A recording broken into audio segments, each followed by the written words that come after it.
Hi guys, it's Johnny and I want to talk to you for a few minutes about the most important part of a drum kit. And this is it right here, your drumstick. Now, when a guitar player plays, he basically wraps his whole body around his instrument. He's got his hands on the strings up here, hands on the strings back there, it's pressed up against his body. Well, unless you're playing congas or hand drums or something like that, a drummer never touches his drum kit. You can play a 3-hour set and never once touch a drum with a part of your body. That's why you actually play the drumsticks rather than play the drums themselves. So this is very important, and it's a very important choice to make what kind of drumstick you're going to use. I'm not going to tell you you have to use one over another or one brand over another or even one size, but I will give you some pointers. First off, lots of drummers have 3 or 4 different size sticks in their stick bag. This is overkill, and it's not necessary. There's no reason for that whatsoever. Their argument will be, well, you know, I have this light jazz gig I play sometimes. I need a really thin stick for that. And then I play this pop rock gig on the weekends. I have to really whack the drums, so I need a bigger stick for that. They're completely different instruments to handle. A very skinny stick doesn't bounce very much, and you have to manipulate it using different muscles than you do a larger stick. So you basically have to do all of your technique exercises twice on 2 different instruments, which doubles the time you have to practice a new technique or anything. So that's kind of ridiculous. And once you get comfortable with a larger stick, if that's what you choose to do, you will be so comfortable with it that you can actually play softer with the larger stick because it's comfortable in your hands. You know how to control it.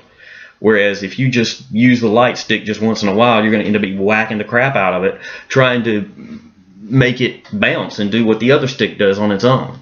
So I prefer a little bit larger stick. I use a 2B, which for drum set is a fairly large stick. It's not like a marching stick or anything, but it's fairly large.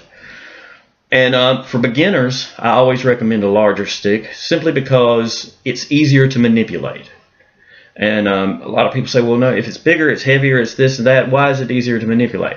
Well, remember back when you were in kindergarten and you started writing, what did they give you? A great big thick pencil. It's actually easier to manipulate.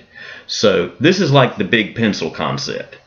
A little bit bigger stick bounces better, and you can control it better, in my opinion. Now, one other thing we need to talk about is how to hold the stick. Now, there's a number of different grips, and I'm going to go through them one by one on an individual basis. But to start with a basic grip, you're going to take these 2 fingers, your thumb and your forefinger, and that's where most of it is going to happen. You wrap these fingers around to control it. And this is going to be kind of your basic hand position. Note that there's a hole here. That gives the stick kind of room to breathe. And another important thing to remember, let the stick bounce. It wants to bounce. Let it bounce. If you throw it down and then pick it back up and throw it back down again, you're wasting effort. You're wasting motion. Why throw something down and pick it up when it'll come back on its own? There's no need to. Imagine a basketball player dribbling down the court, and he throws the ball down and then reaches down and grabs it and stops it from bouncing up, and then picks the ball back up again and throws it down and picks it up. It would make the game much slower and much more physical. So just like bouncing a basketball, once you get your stick going, it kind of goes on its own. All you have to do is control it. You don't have to expend a whole lot of effort once you get the stick going. You just have to control it. That's it. And that's it. I mean, it kind of goes on its own. It's got its own momentum, its own kinetic energy. So let it work for you instead of against you. Now, one other thing that might be of note to mention, I came across a drum teacher, a gentleman much older than myself, who was talking about, he had a student that had a problem holding on to his sticks. The sticks flying out of his hand. Because, like I said, you don't squeeze the hell out of it. You just kind of cradle it, basically. So you don't have to squeeze it very hard. That way you can get more bounce out of it. But how do you hold on to it? Well, you got to have some pressure, obviously. But his student was having trouble holding on to it. Now, there's something that we call our fulcrum point, which is where it's like a sweet spot. It's where you feel like your stick bounces the most and you can control it the best. If it's too far back, the stick doesn't bounce. If it's too far forward, same thing. So you got to kind of find a spot. Usually it's around here. and that feels best in your hand. But everybody's hand is different, so just kind of find a place where you go, oh, okay, this is where it bounces the best, and where I can control it the best. Well, his student, the stick was sliding in and out of his hands, and he couldn't find his point. So he came up with this brilliant idea.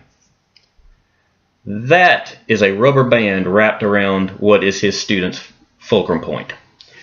Or it's actually, this one is my fulcrum point. And I'm learning a new hand technique right now that I'm working on. And so I decided to try this for that purpose. Damn phone.